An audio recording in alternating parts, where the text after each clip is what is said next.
Torre 5. Always check your ordinary functioning, and above all cultivate right seeing. What is extremely difficult is to function in accordance with all situations, whether deep or shallow, coarse or fine. In order to get this differentiation clear, carefully and minutely study the sayings of the Buddha and patriarchs, and ardently strive to attain that wonderful place.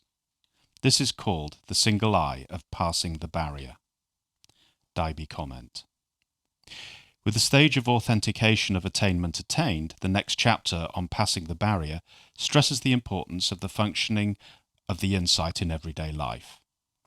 Continuous right thinking and right acting are essential for checking this functioning. Once only satori is quite useless for such free, continuous functioning with all differentiations, deep and shallow, coarse and fine. For the checking of the ability to function thus in all circumstances, there are from as old many sayings of Buddha and patriarchs. These are the so-called Nanto and Nange Koans. To study carefully and minutely the sayings on differentiation and to penetrate them in Sanzen is to attain freedom within the realm of differentiation. The old sayings of Buddha and patriarchs are by no means a senseless tangle. On the contrary, each one is a Dharma gate or teaching of deliverance. To gain entry into this wonderful place is called the single eye of passing the barrier. So this is our extract for today from the preface to the Discourse on the Inexhaustible Lamp. And as we recall, the preface is basically telling us what the book is about. So it's going chapter by chapter, just giving an overview of what we will find in each chapter. And of course, these chapters are stages of training originally reformulated by Master Hakuin, whom Torre was a pupil to. So Torre's work, the Discourse on the Inexhaustible Lamp, with Master Daibi's comment, Master Daibi being a master from the early part of the 20th century, who gave a series of talks on Torre's work in the 1930s, and the translation by Yoko Okuda, edited by Venerable Myokyo, the late Daiyu Myokyo Zenji, brought together in English as the Discourse on the Inexhaustible Lamp, brings both of those both of those things together, the Torre and the Daibi, which is what we have here. So Torre is taking us through the various training stages, and by this point the student has already attained the first satori, or the first awakening. That is the seeing into the true nature, seeing the Dharmakaya, seeing into the Buddha nature, the reality of the Buddha nature for oneself. But as is made clear, this is not enough. First of all, that the attainment of the realization of the Buddha nature has to be authenticated, and that's what the previous chapter was about. But now we come on to the next stage of the training, what's known as the after training, which is much longer, much more difficult. And this chapter is entitled Passing the Barrier. And the barrier that's referred to in the chapter title is the barrier set up by the Buddha and the patriarchs for people who have had their first satori, their first insight, to make sure that it's A, thorough, and B, irreversible. As Master Daibi goes on to say, a single satori is absolutely useless. And if we are familiar with the story of Master Hakuin and we read his autobiography in the embossed tea kettle, then we see that Master Hakuin himself had many, many insights, both small and large. And this is something that is continuous throughout life. And if we are truly engaged in the practice, then we ourselves will begin to attain insight into the Buddha's teaching. That's what the training is in fact all about. However, it's to be understood that because this root of I, the root of the delusion of I, the false view of a self, as the Buddha taught, runs very, very deep in us, and there is always the danger of recidivism. That is, that the insight becomes lost, it becomes covered over again. And so a single attainment is not is no real lengthy victory, although it's hard won. It has to be continued. That insight has to be widened, has to be deepened, has to be made irreversible, and that's what the post training, the after training, is about, and that's what passing the barrier is about. So Master Torre begins by saying, always check your ordinary functioning, and above all, cultivate right seeing. So what is this ordinary functioning? Well, this is akin to what Master Rinzai means when he says, do not give yourself airs, just be your ordinary selves. And that ordinary self is, in fact, incredibly difficult. Why? Because there's always something added. I am always adding something onto it. The mark of the delusion of I is that I'm always either overreacting or underreacting to the situation, never responding in kind to it.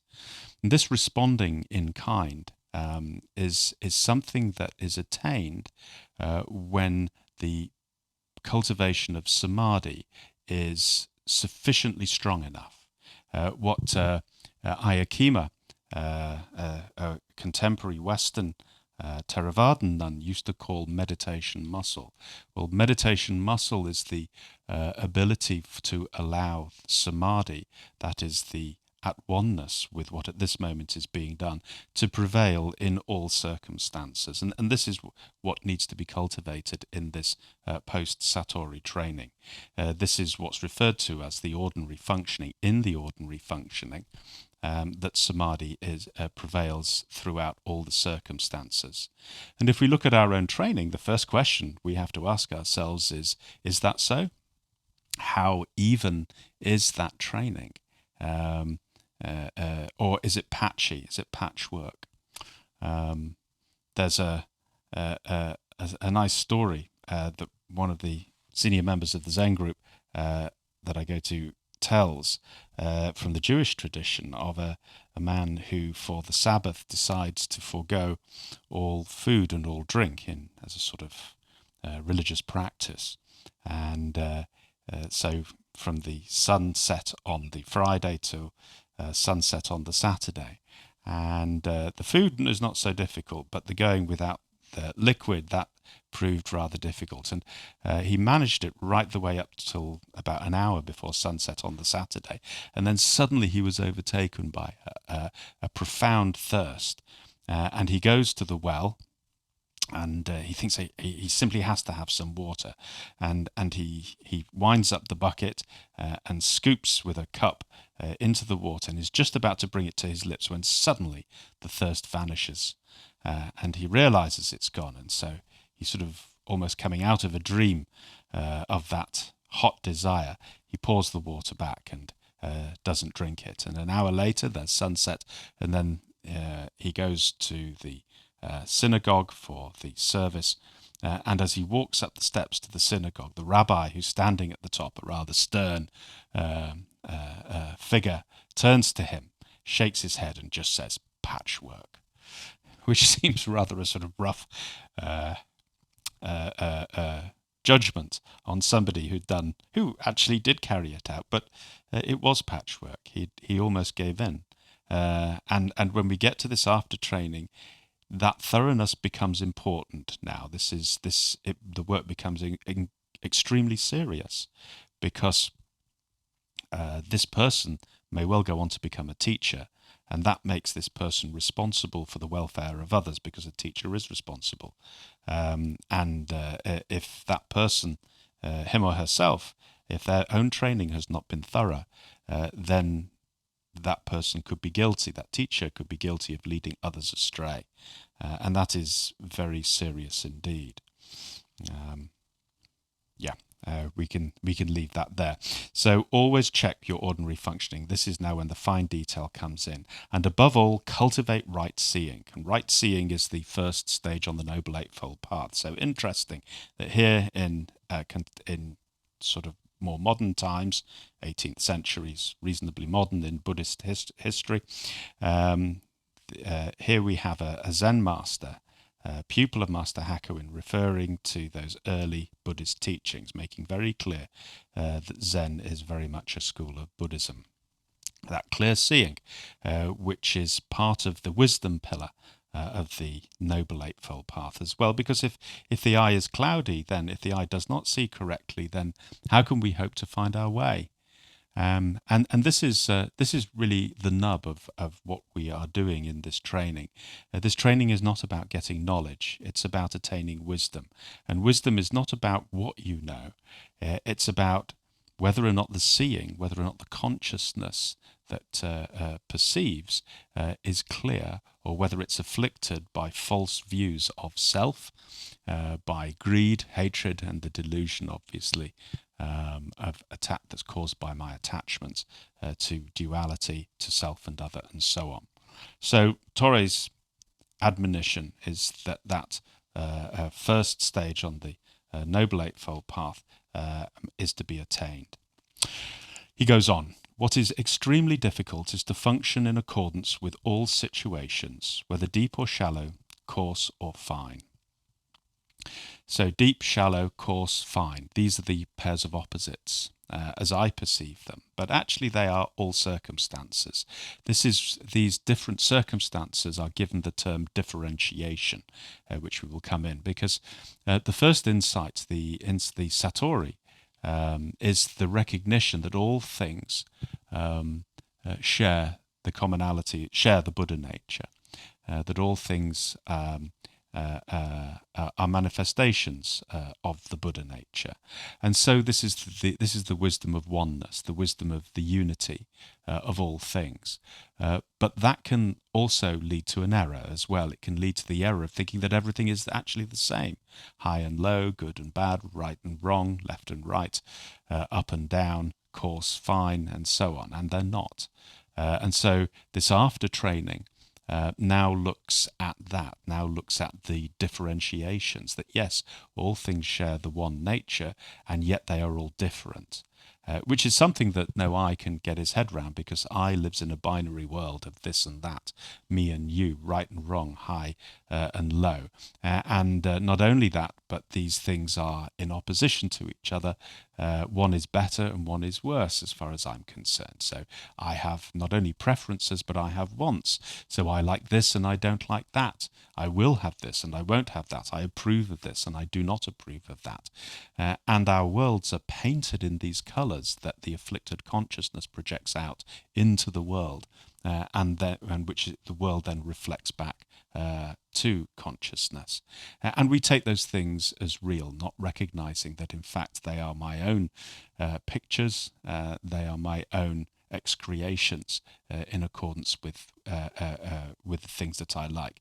Psychologists know this as cognitive bias, or should we say cognitive bias is the tendency to select those things that make me feel comfortable, that approve of me, that increase my self-esteem, that get me what I want, and to avoid those things that I don't like, that go against the way that I like to see myself and the world in which I live. And this is, we do not see clearly if consciousness is afflicted in this way. So what is extremely difficult is to function in accordance with all circumstances, as he says, whether deep or shallow, coarse or fine. And to recognize that there is the coarse and the fine. And if I can, perhaps I cling to the fine and I refuse the coarse, but actually, if I refuse it, then the old psychological law says I give it power over myself. Whatever I push away, I give power over myself. I become frightened of it. The more I desire the one, the fine, for example, then the more frightened and appalled I become of the coarse. And by making enemies of these things, well, we only have to look in the newspapers to see where all this can lead, or into the history books, including the history of religion as well, most certainly. And so being able to enter all circumstances is very important. Again, Master Rinzai in one of his sermons says that the true man of the way, or one who is awakened, is able to go into all circumstances, into the wilderness without being molested by wild animals, into fire without being burnt, and so on, and then even into the three deepest hells, without and is able to play about in them as if they are a fair ground. And when Dayu Myokyo heard this, first of all, when she was in Japan, and her first teacher, Master Sesso, was going to give a talk on it, or give teisho on it, sorry. She was intrigued as to what he would say, because she felt this was really rather overblown and highfalutin language, particularly for Zen, which is otherwise so straightforward.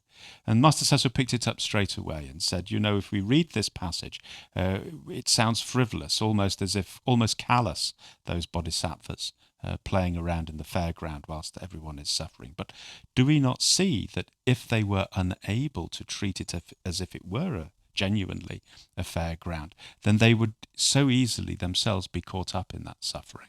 And then they would simply add to the sum total of suffering and be unable to help those in those places to gain liberation on freedom from them. So it serves a very real purpose.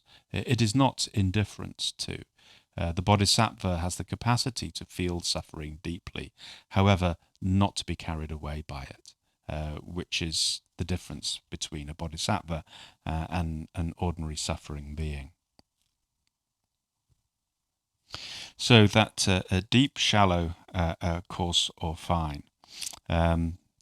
And again, there's another a nice little story of the Zen master who was in the habit of taking an evening walk into the village just below the monastery. And one evening, he heard some crying and mourning coming from a particular household. And so he sort of quietly went up the stairs, and he saw, as he peeked in through the doorway, that the family was assembled because the head of the household had died and was in the coffin, and they were all, the family were all gathered, and friends were all gathered around, and the neighbours mourning their loss. And so the master just quietly came in, went to the back of the room and joined them. The mourners began grieving with them, crying. And one of the other senior members of the household at one point looks over and sees the great master. Everybody knew who he was, of course, and exclaimed, You crying? We thought you would be above all this sort of thing. And the master, wiping with his handkerchief the tears from his cheeks, replies, saying, It is because I can do this that I am above all these things. And what the master was pointing to was that he doesn't sit there like a block of wood. That is unfeeling and uncaring. This isn't compassion. This is holding oneself apart from, which is what I like to do, of course, to be immune. But actually, a being who has attained to that full heart and can respond in accord to the circumstances, well, in the circumstances where someone has died, one cries. We've suffered a loss. If you've put your heart into some kind of project and it's all fallen apart, then of course one is going to be upset.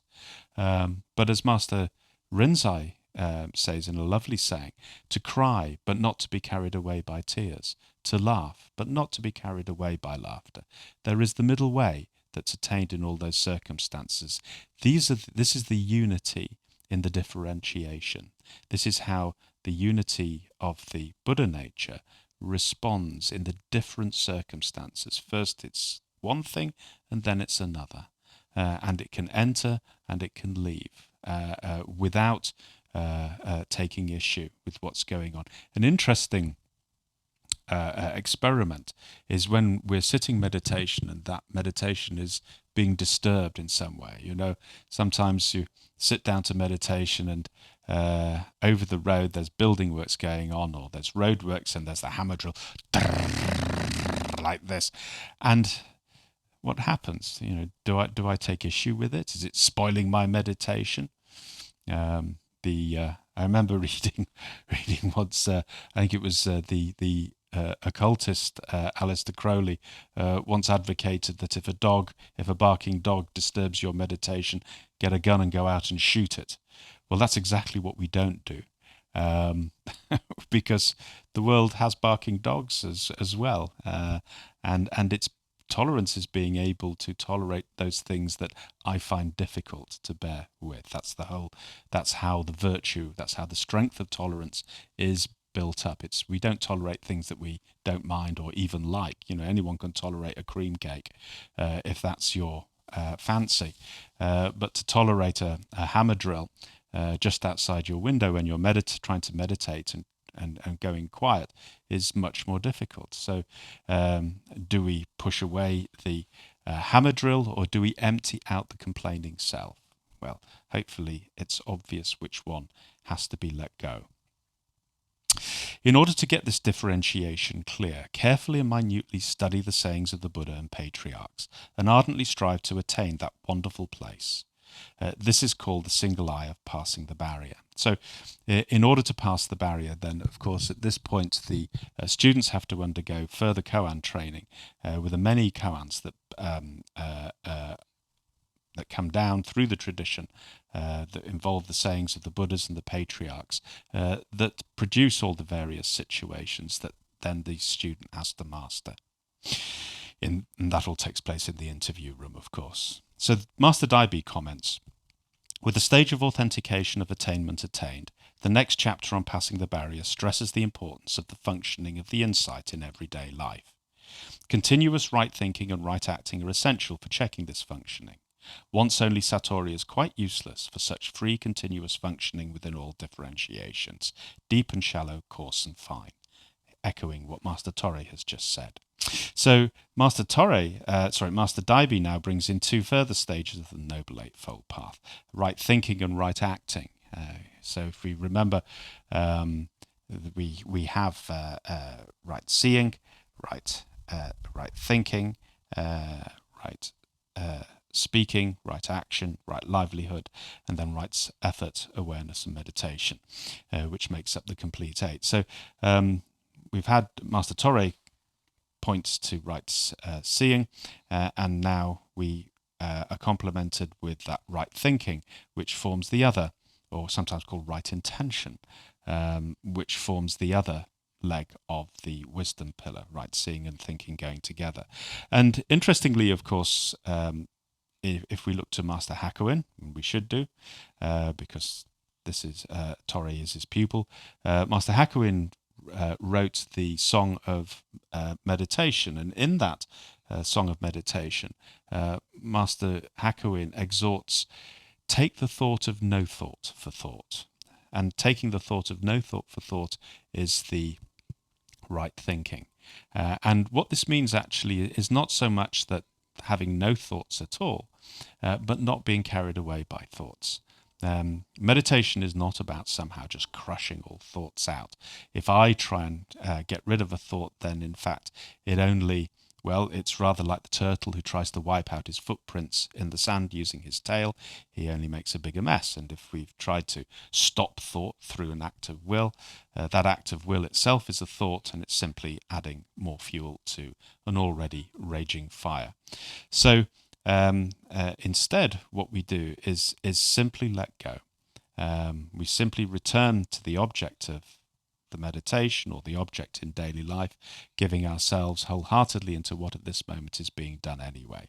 And with that, then the thoughts can come and go, rather like clouds swirling around a mountain peak. Do not disturb the mountain. Do not disturb the stillness of the mountain. The mountain doesn't need to take issue with them. We do not need to take issue with a hammer drill. We simply cultivate that quiet spaciousness within which the hammer drill comes and goes, within which the people talking comes and goes, within which the disco that's just started next door comes and goes as well. We don't have to take any issue with it. So when the thoughts come and go, they also they are passing like those clouds around the mountain peak. And what we are doing is simply cultivating the awareness of that quiet spaciousness in all circumstances. And this is a real practice that we can do when we give ourselves. It's not a case of attaining this or attaining that, but simply becoming aware of the space within which all the differentiations, all the phenomena, all the 10,000 things, as the Chinese as the Chinese saying puts it, simply arise and pass away. But where do they arise and pass away? They arise and pass away in chitta, in what's translated as mind or mind-heart or consciousness, vijnana. And they can arise and pass away doing their own thing. And within that, we can also operate and function as well. But we function in accord with the insight into that quiet spaciousness. So right thinking and right acting, that means responding in kind to the circumstances, are essential for checking this functioning. Think back to the Zen master at the funeral, with the mourners. When he leaves there, he leaves there. And he goes back and he becomes a Zen master again. But when he's with his mother, he will become his mother's son. And when he's visiting friends, he will be a friend too. So in all the different circumstances, there is that responding to them in kind. And this is what we are doing with our practice. We recognize the circumstances in which we are, and we respond to them in accord, ensuring that we are moving along with the harmony of the situation, rather than breaking the harmony of the situation. As the late Trevor Leggett used to say, in all circumstances, there's a dharma of staying and a dharma of going. So if we're in the middle of a meeting, then there's the dharma of staying, and we don't just get up and walk out. But when the meeting is over, we do not rigidly sit there either, refusing to vacate the room for the next people who are waiting to have a meeting there either.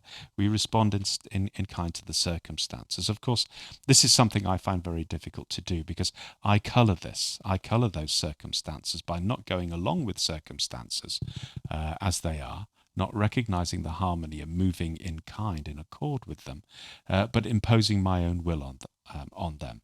I don't want to stay here now. I don't want to leave here right now. And so I do my own thing. And this, in the Buddhist view, is how things go awry. For the checking of the ability to function thus in all circumstances, there are from of old many sayings of the Buddhas and patriarchs. These are the so-called Nanto and Nange Koans. The best thing to do, and the book, in fact, the Torre book has a note at this point saying, Nanto and Nange Koans, a series of koans difficult to penetrate. See Miura and Sasaki, the Zen Koan. 1965, page 57. So this is something that is probably best, if you wish to pursue that more, see the book called The Zen Koan by Miura and Sasaki. Sasaki was Ruth Sasaki, the wife of Sokean, who we've mentioned in previous podcasts. And what that book does is it ranks the koans according to Master Hakuin's system into 5 levels. We've talked about this before. The first level were the Dharmakaya koans, seeing into the Buddha nature, which has been discussed. And then the next levels are the Nanto, the interlocking, and the Nange koans, the difficult koans that are difficult to pass. Then there's the level to do with the Zen of words, and then the final one is Tozan's 5 ranks, which is a summary and to do with the interplay between appearance and reality, the fact that they are one and the same. This is samsara is nirvana, nirvana is samsara, that well-known Mahayana saying. So each of these particular ranks have a specific function as far as opening and deepening the original insight into the Buddha nature. And they are all made up of sayings of the Buddhas and patriarchs. These are they're very bare. If you've ever read any of the koans, you'll see that they're very bare. They give very little away, and on the surface they look like a senseless tangle, as Master Daibi goes on to say a little bit later. To study carefully and minutely the sayings on differentiations and to penetrate them in Sanzen is to attain freedom within the realm of differentiation. So their role is because all the koans, although as obscure as they look, they all have to do with daily life practice, all of them. They are not something abstract or remote that come from a long time ago, a faraway place.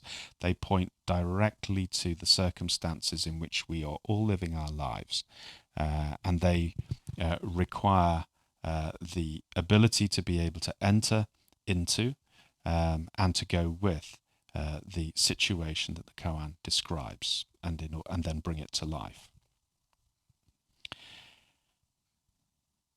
And he goes on to say that this freedom of the old sayings of the Buddha and patriarchs is by no means a senseless tangle. Yes, so that they look peculiar, but that is because we're looking at them with the two eyes of the duality of I and other. On the contrary, he says, each one is a dharma gate, which is a shorthand for saying it's a teaching. But it's a teaching that is a gate, because it's a teaching not in the sense of how we read something or how we hear a teaching, but it's the entryway into that teaching, and through it, how that manifests in our own circumstances, in our own lives. That's why it's called a gate. It becomes a teaching of deliverance, the deliverance from the dual seeing of I. To gain entry into this wonderful place is called the single eye of passing the barrier. So that single eye refers to that oneness. This is the Buddha seeing. The single eye of the Dharma is that seeing that goes beyond the dual seeing of I and other, high and low, like and dislike. This single eye has penetrated all that, and therefore has passed that barrier of the old patriarchs and the Buddha. And with that, we come to the end of this particular talk.